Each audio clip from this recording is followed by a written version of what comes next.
예, 이번 시간에는 법인세 분야에 개정된 세법을 살펴보도록 하겠습니다. 법조문 그리고 시행령, 시행규칙까지 개정된 사항을 좀 살펴볼 텐데요. 소득세법에 비하면 그렇게 내용이 많지는 않습니다. 먼저 첫 번째, 요 결손보정식 입금불상입하는 이제 자산 수중이익에 대해서 국고보조금이 제외됐다. 요 얘기는 소득세법에서도 이제 이미 한번 나왔던 내용인데, 동일한 내용인데, 소득세법에서 좀 자세히 제가 설명을 했었습니다. 간단히만 여기서 살펴보면은, 원래 자산 수중이익은 원칙적으로 입금이죠. 입금인데, 이거를 만약에 결손 보존에 사용을 했다라고 하면은 이게 그 재무구조 개선을 지원해주기 위해서 다시 입금불상입 하도록 돼 있어요. 원래는 입금이지만.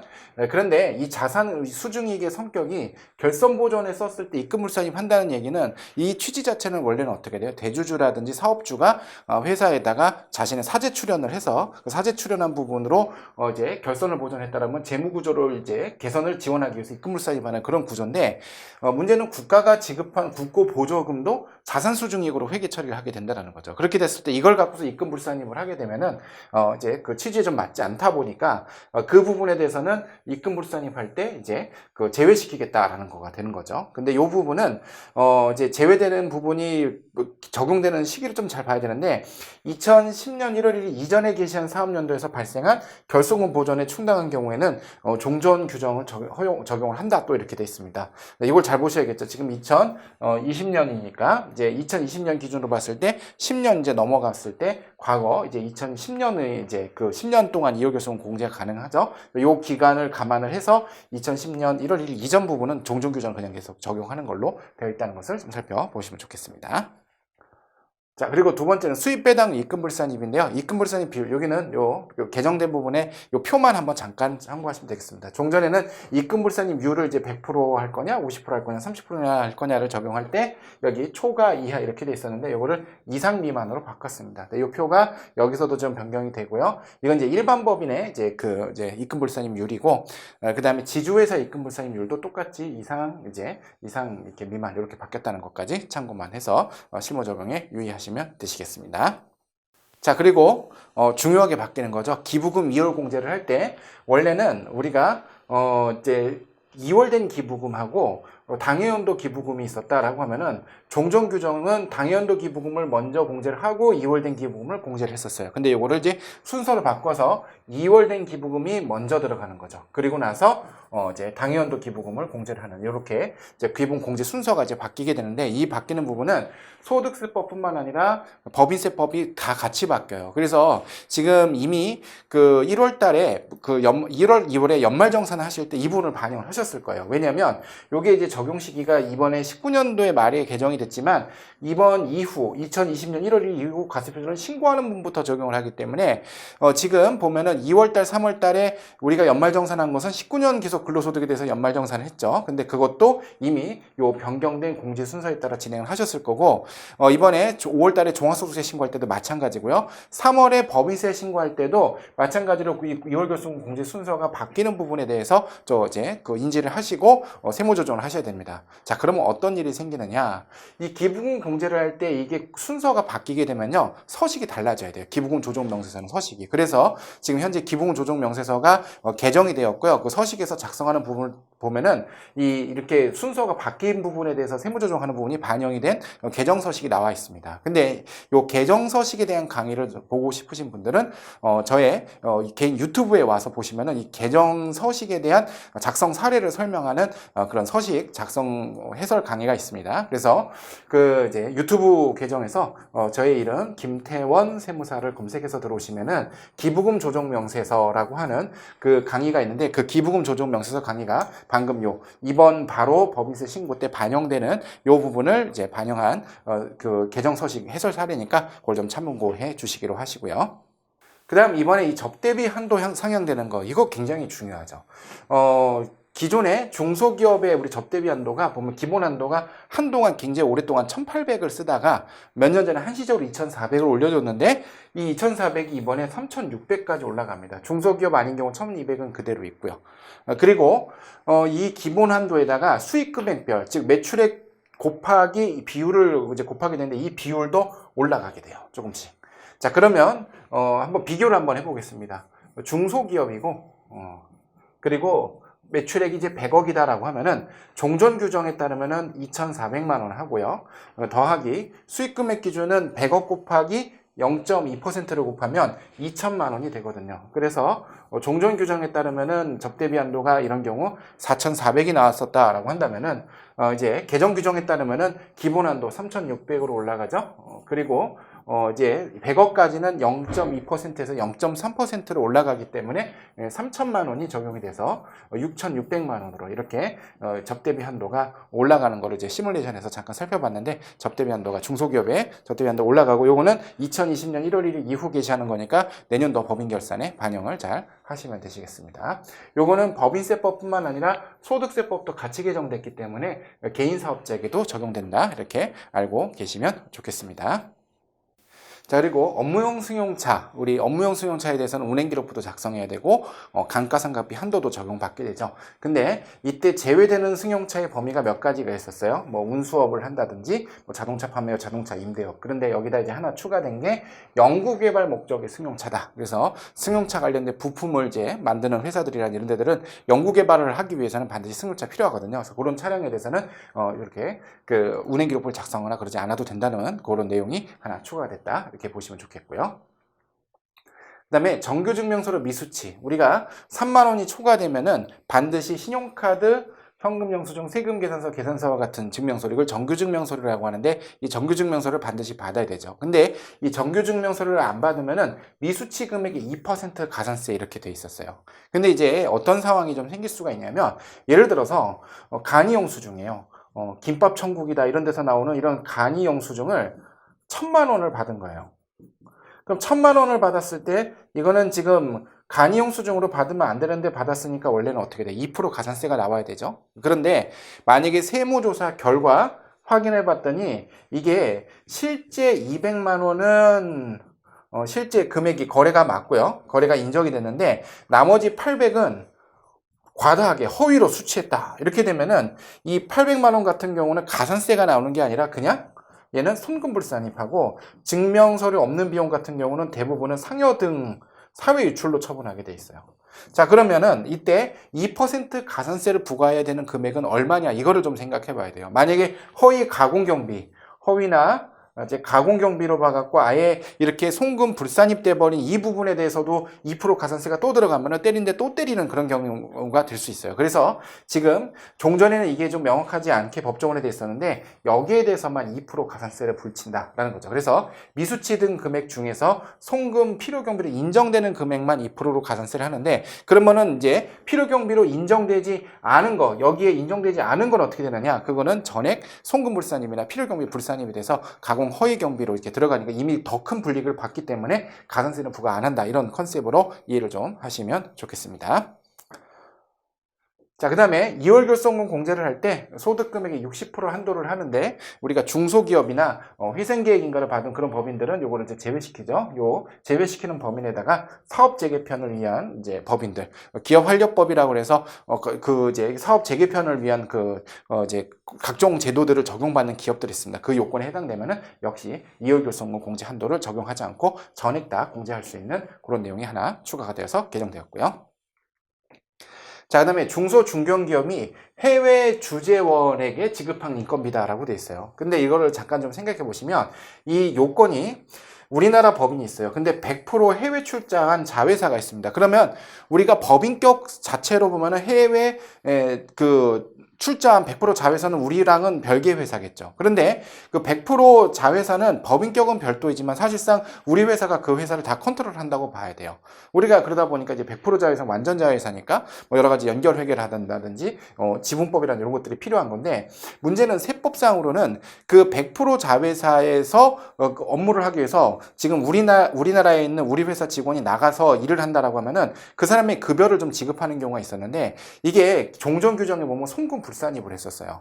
그러다 보니까 이게 세무조사 때 굉장히 단골 주제였어요. 그래서 제가 작년에 진행했던 세무조사도 보면 해외 자회사 있다 그러면 바로 먼저 달라고 하는 게 주재원 급여를 달라 그래요. 그래서 주재원 급여 내용을 다 보면서 이 사람들의 급여를 지급하는 게 맞지 않다라고 생각하면 그걸 송금불상입하는 게 이게 세무조사 단골 주제였는데, 사실상 중소기업의 여건이나 이런 것들을 감안해 본다면 100% 자회사의 업무를 보는 사람들은 우리 회사가 급여를 지급할 수도 있는 거거든요. 그래서 그런 것들을 감안을 해서 자, 몇 가지 요건이 있습니다. 100% 출자한 법인이고요. 그 파견한 주재원에게 지급한 인건비가 손금으로 인정이 되는 건데, 그때는요, 내국법인 및 해외법인이 해당 주재원에 대한 지급한 인건비 총액의 50% 미만으로 지급한 경우만 한정이 된다는 거죠. 예를 들어서 우리가 직원 한 명을 파견을 했어요. 그 사람이 해외 현지법인 업무를 봐요. 그랬을 때 이 사람이 국내에서 한 4천을 받고 그 해외 현지법인에서 일을 보니까 그 현지법인에서 급여를 6천 받아요. 그러면 50% 이하니까 이때는 송금 인정이 되겠죠. 근데 이게 뒤집어지면은 또 송금불상이 될 수 있으니까 송금상의 규정 제외되는 거. 요게 저도 세무조사 현장에서 이런 일들이 많이 일어날 때마다 좀 불합리하다 이런 생각을 했었는데 좀 잘 바뀌지 않았나 이런 생각이 좀 듭니다. 자, 그 다음에 요거는 이제 그 적용 시기 한번 보시면 좋겠고, 그 다음에 대손금의 송금 산입 범위 확대 굉장히 중요합니다. 여기서부터 나오는 것들 몇 가지를 좀 잘 살펴볼 텐데, 자, 먼저 종전 규정에 보면은 6개월 이상 경과한 채권 중 20만 원 이하의 소액 채권은 이 사람이 소멸시효가 완성됐는지 어땠는지 대손 사유가 뭔지 이런 것들을 다 확인하기 위해서 서류를 구비하면 그 서류 구비하는 비용이 더 들어요. 그래서 20만 원 이하의 소액 채권은 따로 어떤 그런 이제 증명 서류가 없어도 그냥 즉시 대손금으로 대손상각비 처리를 인정해 주는데, 그 기준 금액이 30만 원 올라갔고요. 자, 그 다음에 계속 이어서 보면은요, 이 부분 중소기업의 외상매출금인데요, 회수기일로부터 2년이 경과 외상매출금의 미수금은요 그냥 대손상각비를 해줘요. 지금 이게 얼마나 중대하게 바뀐 건지 별로 감이 잘 안 오실 수도 있는데, 이 중소기업 같은 경우 외상매출금 이거 대손 처리 받으려면요 뭐 폐업이나 뭐 사망 실종 이런 부분들 있잖아요. 근데 우리가 폐업했다, 거래처가 폐업했으니까 대손 처리해 주세요라고 해서 세무서에다 집어넣으면요 안 받아줍니다. 국세청 예규에 따르면은요 폐업으로 인해서 회수할 수 없음을 객관적으로 입증해라. 그러다 보니까 실제로 실무 현장에서도 그런 예규 때문에 폐업사실 증명원이나 아니면 휴폐업조회 이것만 갖고 냈을 때는 안 돼요. 안 된다는 예규가 있어요. 또 구체적으로. 그러다 보니까 그럼 어떻게 객관적인 사실에 의해서 이걸 입증하느냐? 그러면 다른 예규에 따르면 채권관리부서에 조사보고서가 있으라고 하는데, 일단 중소기업이 채권관리부서라는 게 있을 리가 없고, 또 그걸 가지고 조사보고서를 만들어서 거래처 탐문하고 이런 것들을 만들어서 제출을 해갖고 대손처리 인정받기가 쉽지 않았거든요. 그럼 결국에는 뭘 많이 받느냐? 소멸시효 완성인데, 이 소멸시효 완성을 보려면 기본적으로는 3년 내지는 5년이고요. 업종에 따라서 좀 다르지만, 그 소멸시효 3년, 5년은 중간에 또 소멸시효 중단 사유를 검토하기 때문에 소멸시효가 중단되면은 권리 행사로 보는 경우 다시 하루부터 다시 카운트하니까 실제로 3년, 5년 안에 끝나는 경우는 없어요. 더 지나요. 7년, 8년 이렇게 지나는데, 이렇게 늦게 대손 처리를 받게 되면은 잘 잊어먹게 되고 받을 수도 없게 되고 소멸시효가 완성된지도 모르고 지나가는 경우가 너무 많아서 2년 굉장히 짧습니다. 2년 안에 경과가 돼버렸다라고 하면은 이걸 그냥 아무런 사유 없이도 대손 처리를 할 수 있는 요게 생겼는데, 근데 이걸 악용하면은 특수관계자 간의 매출 세금에서 끊고 돈 못 받았다고 대손 처리하고 이런 경우가 생길 수 있기 때문에 특수관계인 거래는 또 제외시킵니다. 그래서 요 부분 2020년 1월 1일 이후 이제 개시하는 3년도부터 적용하는 요 제도 잘 활용을 하시면 이제 채권 채무 중에서 정리되지 않는 것들 대손 처리할 수 있는 기회가 상당히 많이 폭이 넓어졌다. 저는 이렇게 좀 평가하고 설명을 드리고 싶고요.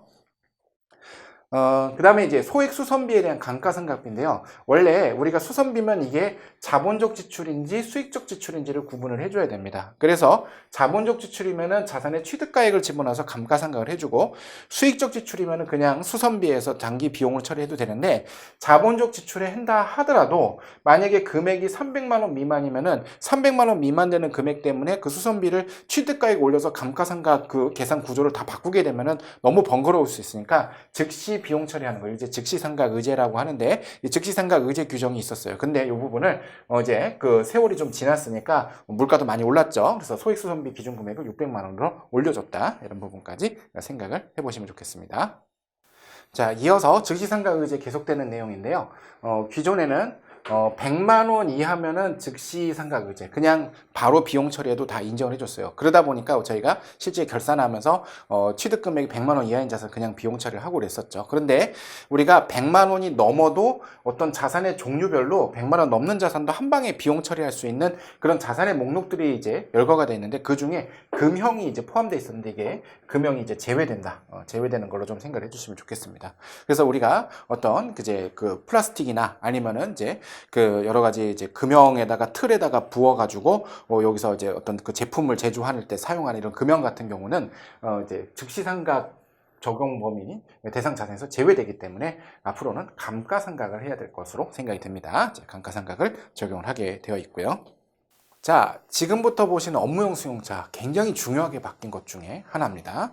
이번에 법인세, 소득세를 이제 설명하면서 이 부분이 정말 중요하게 바뀌지 않았나 이렇게 생각하는데 우리가 기존에는요 운행기록부가 없어도 전액 비용 처리가 인정되는 금액이 1,000만 원이었어요. 자, 근데 이게 기준 금액이 1,500만 원으로 올라갑니다. 그래서 여기에는 이제 감가상각비라든지 그 다음에 유류대라든지 뭐 그 밖에 수선비, 자동차세 등등을 다 합친 금액이 1,500이 안 된다라고 하면은 그 운행기록부 작성을 안 해도 그냥 전액 다 비용 처리가 되겠죠.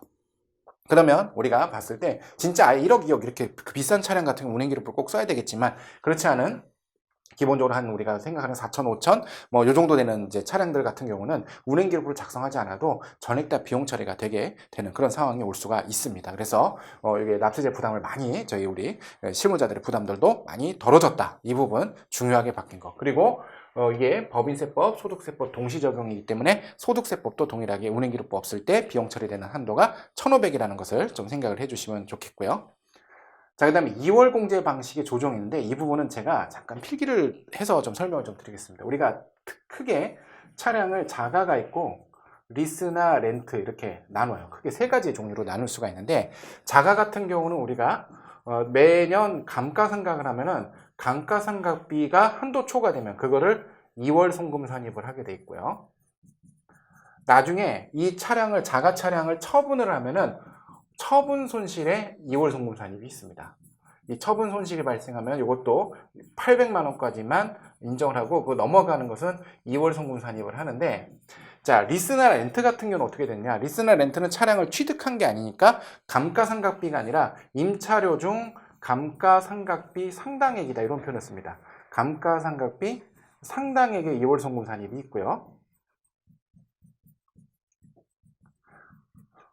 처분 손실은 없죠. 취득한 적이 없으니까. 자, 근데 여기서 뭐가 바뀌게 되냐면은 기존에는 이 처분 손실의 2월 송금 산입을 처분한 뒤로 너무 오랫동안 2월 송금 산입을 하면 힘들까봐 10년이 되는 날에 처분한 날로부터 10년이 되는 날에 모두 송금 산입하는 이제 규정이 있었고요. 요 2월 송금 산입에 있어도 상당액에서도 10년이라는 기간적인 제한을 둬갖고 10년이 지나면은 남은 걸 모두 2월 송금에 산입하는 그런 규정이 있었는데 이게 없어진 거죠. 그래서 처분 손실이든 감가상각 상당액이든 여기 감가상각비의 2월 송금산과 마찬가지로 그냥 주구장창 잔액이 남아있으면 그 다음 연도까지 계속 2월 송금산이 2월 송금산입해서 계속 넘겨줘야 됩니다. 중간에 이거를 이제 한꺼번에 10년 지났다고 해서 다 한꺼번에 털어버리는 그 제도가 없어졌다고 보셔야 되겠습니다. 그래서 감가상각비 2월 송금산입이든 처분 손실의 2월 송금산입이든 감가상각비 상당히 2월 송금산입이든 전부 다 그냥 10년 한도 없이 계속적으로 2월 관리해 주셔야 된다는 것을 좀 보시면 좋겠습니다. 그래서 기존에는 임차 종료 후 10년 후에 잔액 전부 2월 송금 산입했는데 이 부분이 없어진 거 하나 좀 보시면 좋겠고요. 마찬가지로 처분 손실도 원래 처분 후 10년이 지나면 전부 송금 산입해 주던데 이 규정이 없어졌다. 이렇게 이해를 해 주시면 좋겠습니다. 그래서 업무용 승차 관련해서 중요하게 바뀐 점 살펴보시면 되겠고요.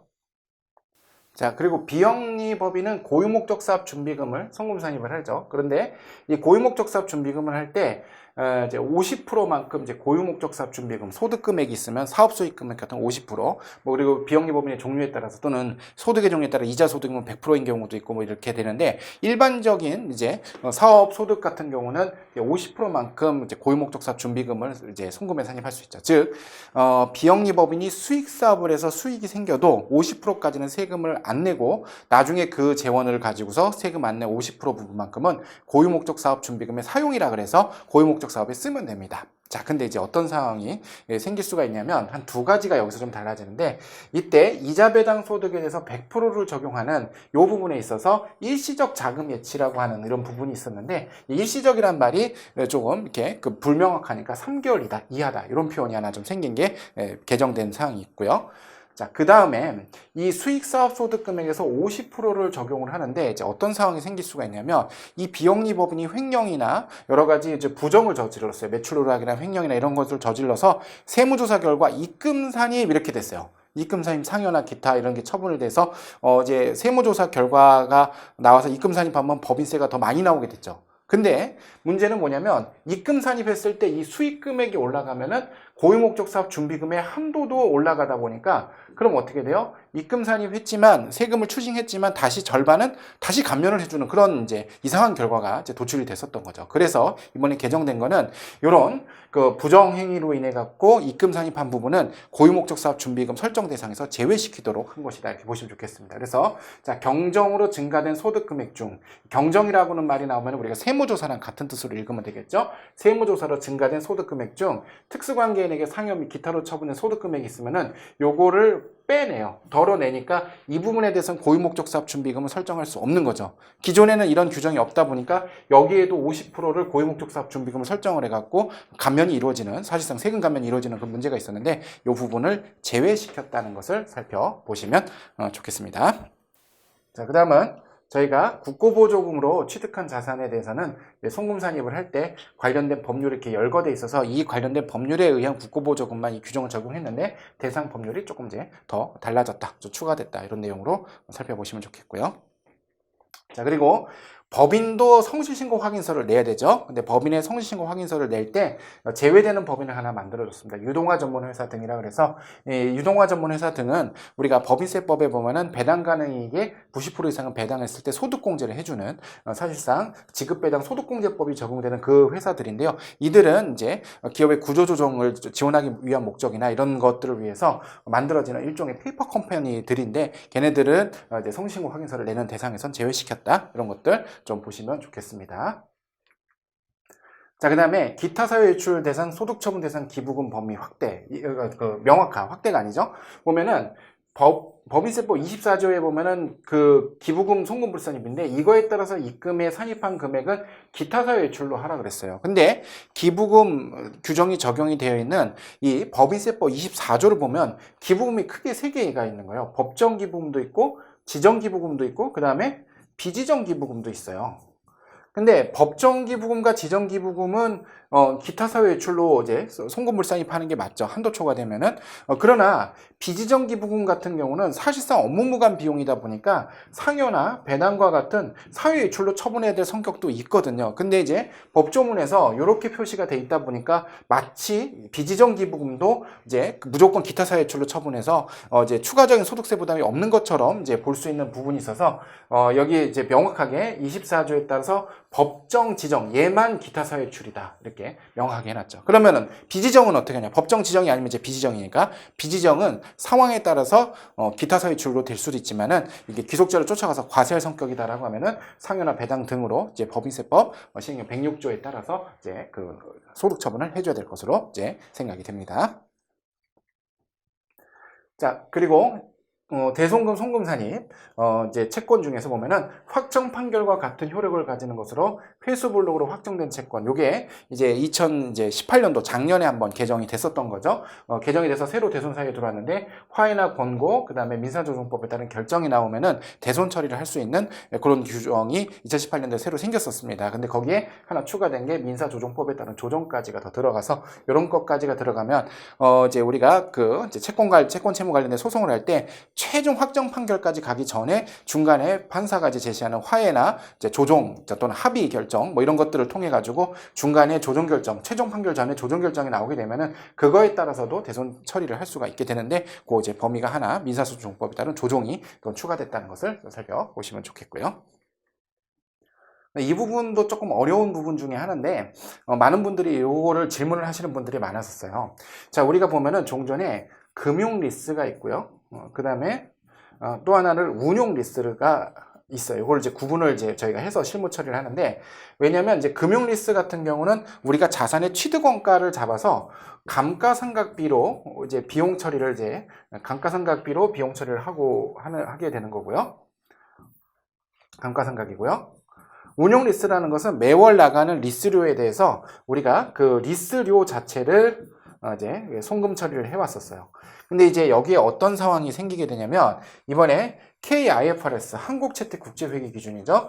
상장회사들이 적용받는 한국채택국제회계기준에서 이 운용리스의 범위를 거의 다 없애버렸어요. 그래서 운용리스나 금융리스나 이렇게 보지 않고 이제 리스 계약처럼 해갖고 사용권을 가지고서 이제 사용료를 지급하는 거를 대부분 다 금융리스로 거의 다라고 보시면 좋겠습니다. 운용리스가 그 판단하게 되는 예외가 거의 없어요. 그래서 대부분 다 그냥 감가상각을 해야 되는 걸로 회계 처리가 바뀌어요.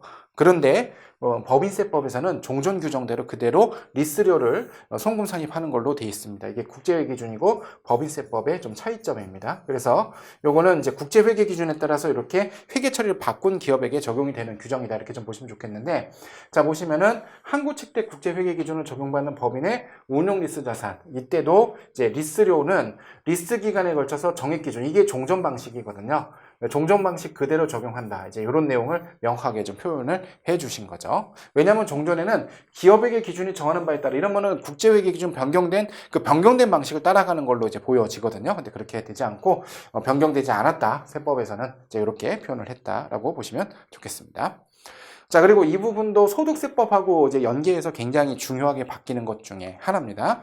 자, 우리가 직원에게 그 자금을 빌려주면은 전부 다 가지급금이 돼요. 왜냐면 종업원도 특수관계인의 범위에 해당되고, 특수관계인에게 자금을 빌려주면은 이게 업무무관 가지급금이 되는 거였는데, 그러면 인정이자도 계산을 했었어야지 돼요. 그런데 이번에 개정된 게 중소기업이고요, 직원에 대한 주택 구입에 필요한 전세자금을 더했다라고 하면은 요건 가지급금에서 제외시킵니다. 제외시키기 때문에 인정상여도 계산할 필요가 없고요.